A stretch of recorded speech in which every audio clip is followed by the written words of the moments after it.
You and I were there. Every scrap of matter and energy, our blood and bones, and the synapses of our thoughts, we trace it from back to the origin of the universe. The natural laws, fragmented, multiplied, young universe expanded and cooled, continue to operate today, in the beating of our hearts, as well as in the projection of the stars. Curran puts it, the universe is close to the veins in our neck. The evolution of the universe goes on not just around us, but within us. Our thoughts and feelings, after all, are part of the universe too. His story is our story.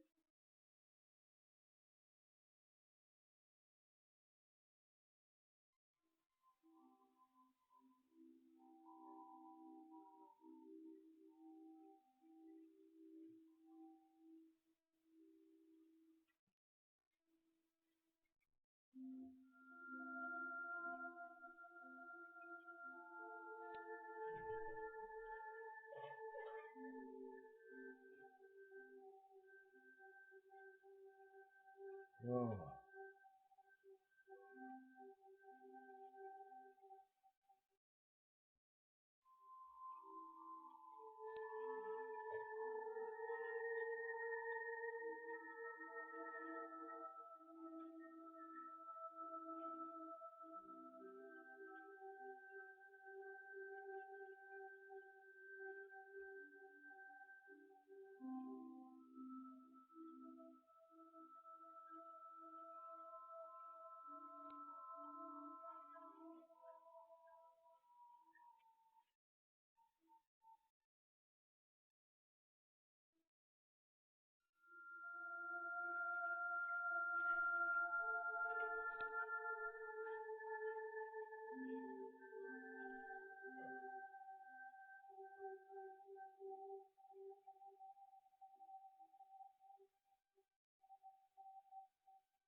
This program has been brought to you by Texas Instruments, people who create useful products and services through advanced technology.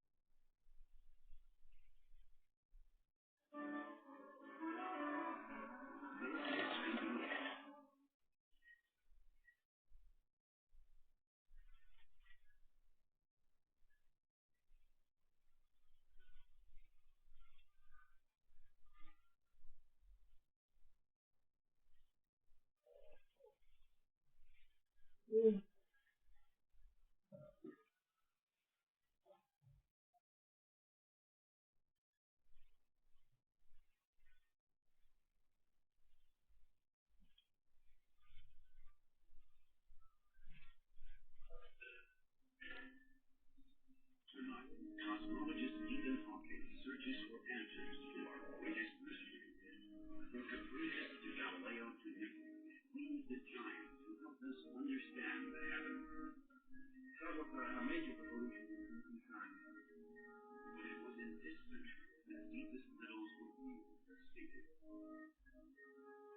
everybody stood up and cheered.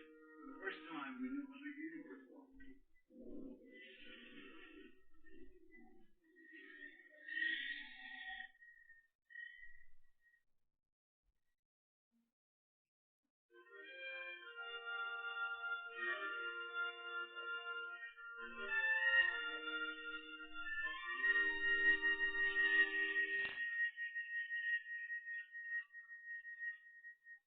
Eden's Hawkins Universe is made possible by Albert P. Sloan Foundation to enhance public understanding of the role of science and technology.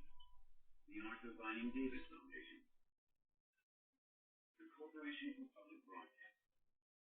And viewers like you. Corporate funding is provided by Amgen, unlocking the secrets of life through biotechnology. At Amgen, we produce medicines that improve people's lives today and bring hope for tomorrow.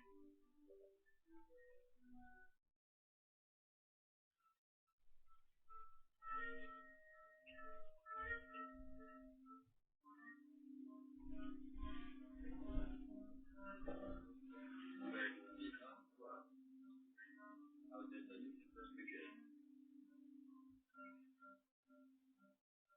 Why is the universe the way it is?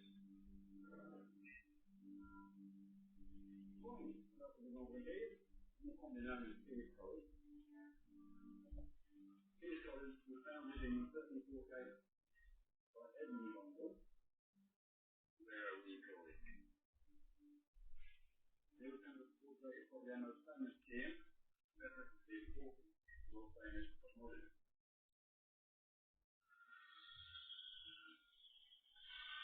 Right, this is the job we record on the location of the mathematical universe. And the particular sphere is search for the black hole in the history of the universe. Culminating in this book, The Brief History of Time, which worldwide is sold over 8 million copies. All my life, I have been fascinated by the big questions that face us and trying to find scientific answers for them. Perhaps that's why I have so corpus of physics written on a massive text. This is Professor Hawkins' study, which were used when he left college. They use this as tutorials and meetings and quite a lot of things to do.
Thousands of years that many we understood only with the naked eye.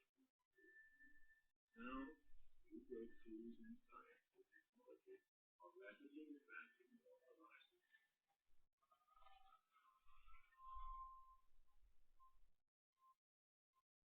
We are witness to a very real time.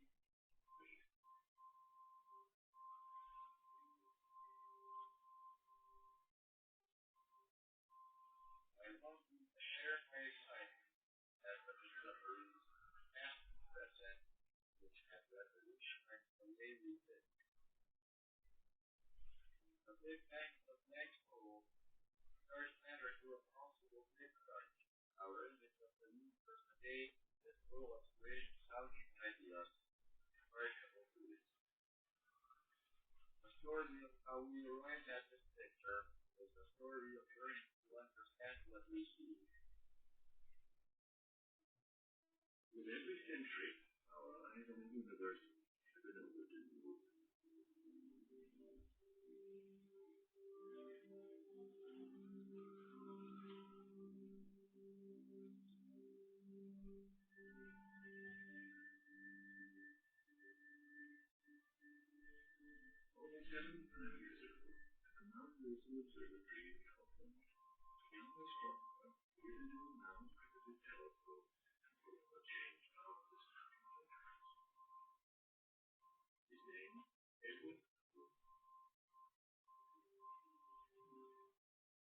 We know, thanks to Hubble, that altogether, within the limits of the observable universe, there's something like 100 billion trillion stars. A lot of stars. And we now know, thanks to recent discoveries, very recent discoveries also, what we had believed but had no proof of. And that is that many of those stars have planets. So there are countless trillions of planets in the observable universe.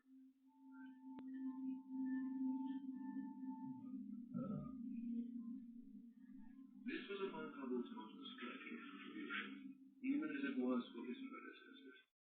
The more we learn about the universe, the humbler the role we seem to play in it. 2/3 of the stars and planets and life is there. The universe are billions of years older than we are.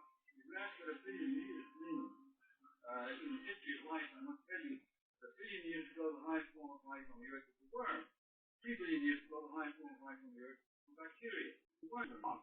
But only to suggest that humankind's greatest experiences still lie ahead.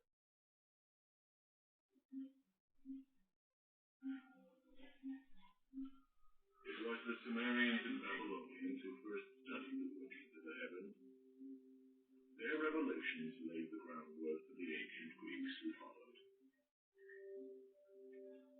People see the stars and wonder about the sky and the heavens, but they have very little information. Just watch their eyes to sleep up.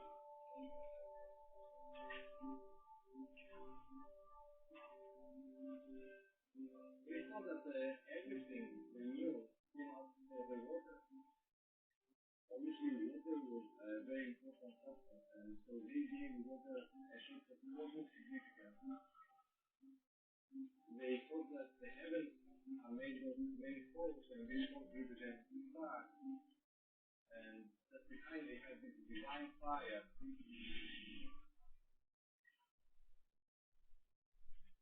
The Greeks had long explained what they saw with myths and legends. Now they began to use reason. They thought that they had to find a more accurate way of expressing their views about the universe, and that way dramatically turned out to be mathematics. The science of logic was born, and long-held assumptions were called into question. When you see from the distance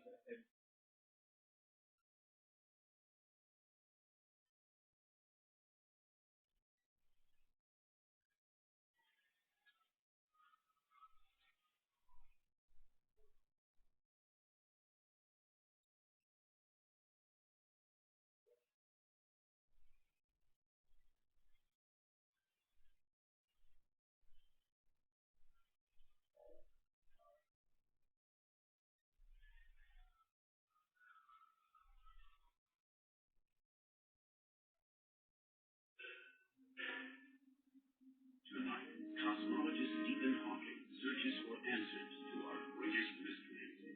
From Copernicus to Galileo to Newton, we meet the giants who helped us understand the heavens. that was a major revolution in science. But it was in this century the deepest riddles would yield their secrets. Everybody stood up and cheered. For the first time, we knew what the universe was.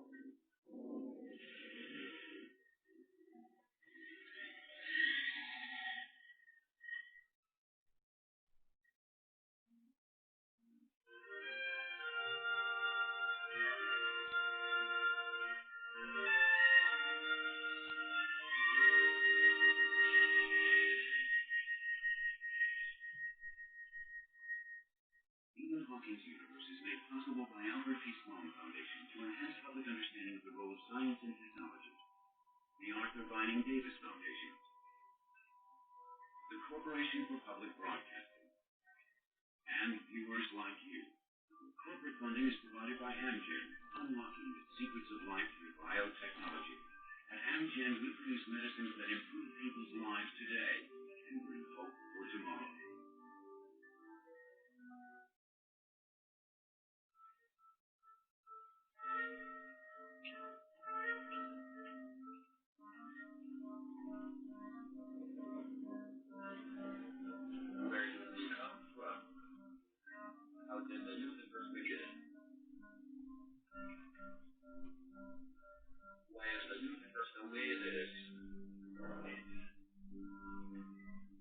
Point, but we're not going to be more commonly known as King's College. King's College was founded in 1748 by Edmund Gondel. Where are we going? Here we're going to portrait probably our most famous TM, Professor Stephen Hawking, world famous cosmologist.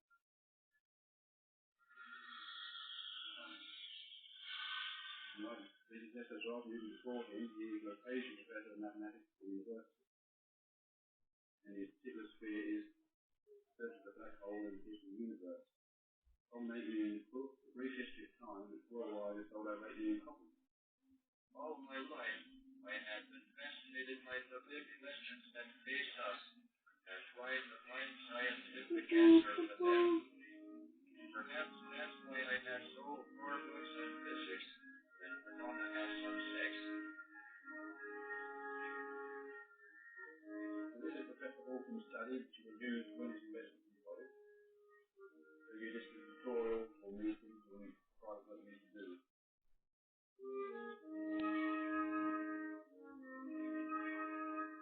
Written as a personal one of his books, his full presentation, as really Homeland College. He's got congestive disease, motor neuron disease, and projects his voice with a synthesizer which is attached to his wheelchair.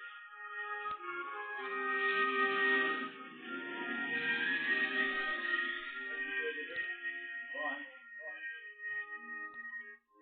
If, like me, you had looked at the stars, trying to make sense of what you see, you had started to wonder what makes the universe exist. The questions are here, deceptively simple, but the answers have always seemed well beyond our reach. Until now.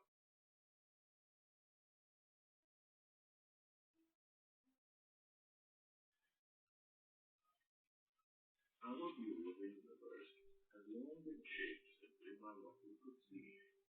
For thousands of years, that meant we understood only what the naked eye could behold. Now, new breakthroughs in science and technology are rapidly advancing our horizon.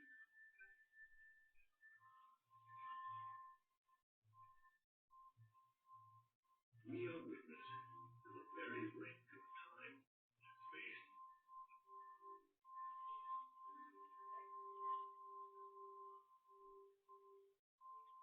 I want to share my excitement at the discoveries, past and present, which have revolutionized the way we think.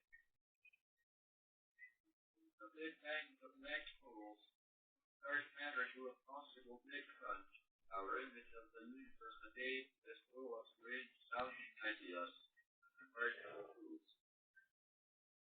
The story of how we arrived at this picture is the story of learning to understand what we see. With every century, our eyes on the universe have been opened to new.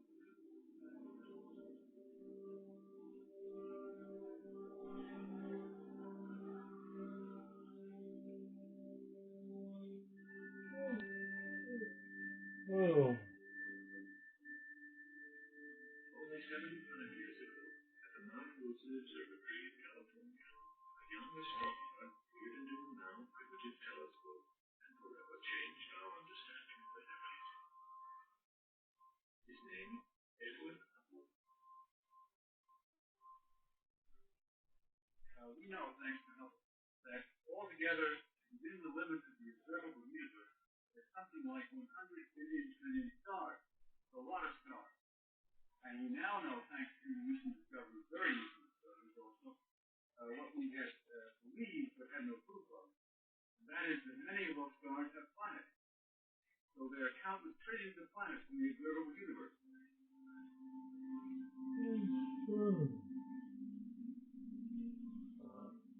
This was upon Hubble's most striking contribution, even as it was for his predecessors. All we learned about the universe, the humble role we seem to play in it. 2/3 of the stars and planets and light is there. The universe are billions of years older than we are. If you ask what a billion years means in the history of life, I must tell you that billion years ago, the highest form of life on the Earth was a worm. 3 billion years ago, the highest form of life on the Earth was bacteria.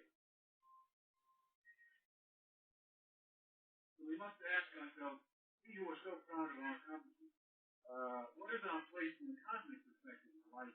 If most of those beings out there, if they are there, stand in relationship to us and to the worms on this planet. And that is not meant to be a denigrating remark, but only to suggest that humankind's greatest experiences still lie ahead.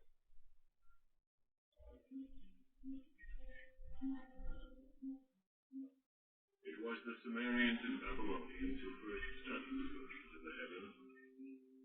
Their revelations laid the groundwork for the ancient Greeks who followed.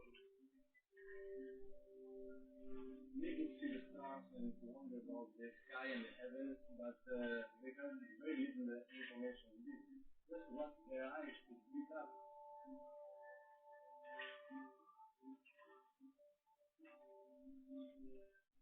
They thought that everything they knew came out of the water.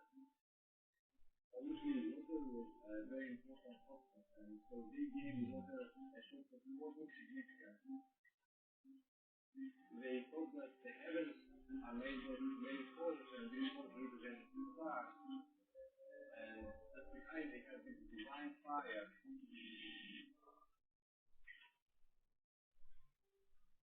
The Greeks had long explained what they saw with myths and legends. Now they began to use reason. They thought that they had to find a more accurate way of expressing their views about the universe, and that way dramatically turned out to be mathematics. The science of logic was born, and long-held assumptions were called into question. When you see from a distance a boat coming, you don't see the whole boat in the beginning, but you gradually see the boat appearing from the horizon as if it was raising up from the sea. So in this way they questioned the view that the earth was flat.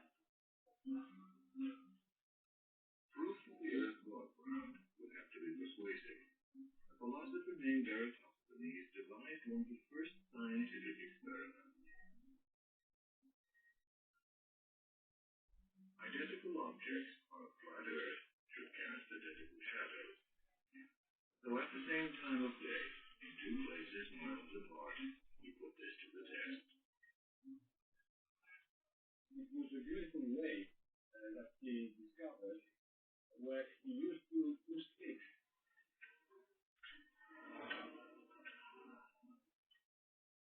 He noticed that the rays coming from the sun produced different amount of shade in each of the two sticks.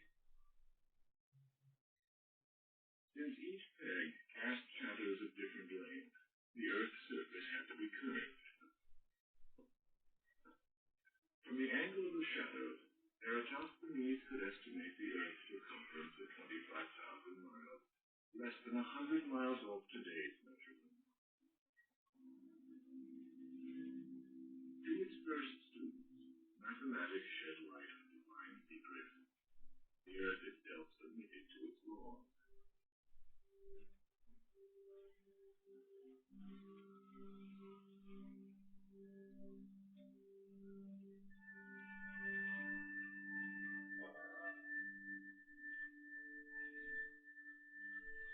Mathematics was the discipline that endowed the Greeks with ultimate truth. They realized that they can use mathematics to develop theories and applications to all sorts of different kinds of phenomena.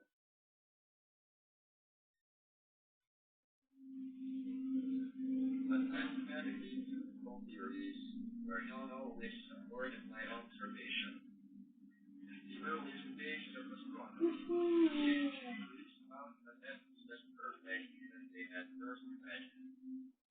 Looking at the skies more closely, they began to see stars move in a way which defied their logic. If every night you go out and you have a careful look leaning forward, how after 2 or 3 days you watch again, you will see 5 stars. And this is something unusual in respect to the other stars in the sky, which don't change any position. They look as moving from west towards the east. Sometimes they look same still. Then they began to move from the east towards the west. The Greeks had identified 5 heavenly bodies that neighbored us, a dozen planetops, or wanderers.